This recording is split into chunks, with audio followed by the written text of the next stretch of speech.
Existe um livro antigo, escrito por um dos apóstolos de Jesus, que descreve com detalhes perturbadores o que acontece imediatamente depois da morte. Mas esse livro foi removido da Bíblia. E a pergunta não é só por quê. A pergunta é: o que exatamente ele revela que não deveria ser conhecido? Durante toda a sua vida, você ouviu versões simplificadas. Céu para os bons, inferno para os maus. Uma separação clara, quase confortável de entender.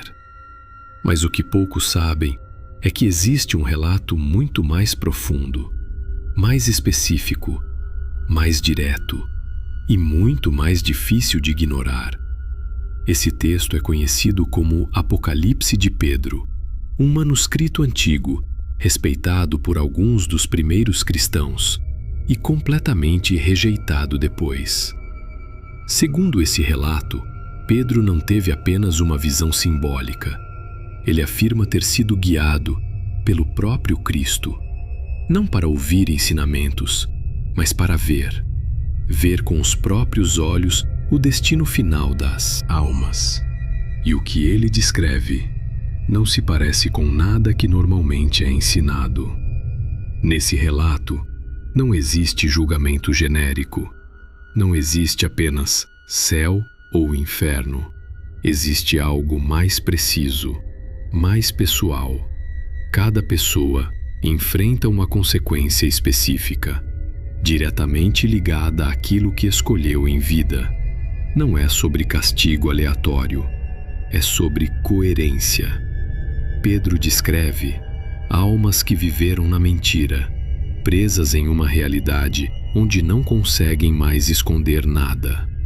Tudo é exposto, tudo é sentido, tudo é vivido, sem distração. Ele fala de pessoas que viveram dominadas pelo orgulho e agora se veem reduzidas àquilo que sempre negaram ser, sem status, sem aparência, sem máscaras. E então vem algo ainda mais perturbador.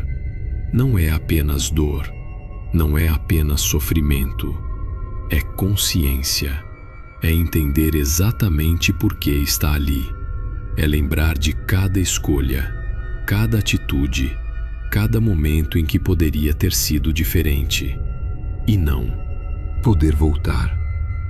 Imagina isso por um segundo. Você abre os olhos. Não existe surpresa. Não existe explicação.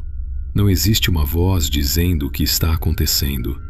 Você simplesmente sabe. E esse talvez seja o ponto mais assustador de todos.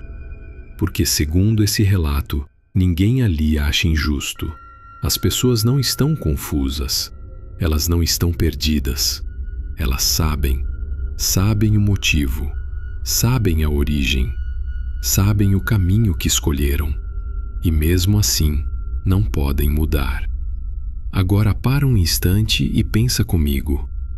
Se um texto como esse existia, por que ele foi removido? Por que algo que supostamente foi escrito por um apóstolo não faz parte da Bíblia atual? Foi por ser falso? Ou por ser desconfortavelmente direto? Porque uma coisa é acreditar em conceitos distantes. Outra coisa é encarar a possibilidade de que tudo é muito mais preciso do que você imagina, muito mais pessoal, muito mais inevitável. E talvez esse seja o verdadeiro motivo porque um texto assim não permite distração. Ele não deixa espaço para a interpretação confortável. Ele força uma pergunta que ninguém gosta de fazer. E se for verdade? E se, no final, não existir surpresa nenhuma? E se tudo o que acontece depois da morte for apenas a continuação daquilo que você construiu em vida? Sem atalhos, sem negociações, sem segunda chance. Agora pense em outra coisa. Se esse livro estivesse na Bíblia hoje, quantas pessoas viveriam da mesma forma? Quantas decisões seriam diferentes? Quantas atitudes nunca aconteceriam? Talvez isso explique muita coisa. Talvez o problema não seja o conteúdo, mas o impacto que ele teria. Porque uma verdade assim não pode ser ignorada, e talvez por isso ela foi deixada de lado ou escondida. Agora eu quero saber de você. Se esse livro estivesse na Bíblia, você acha que o mundo seria diferente? Ou nada mudaria?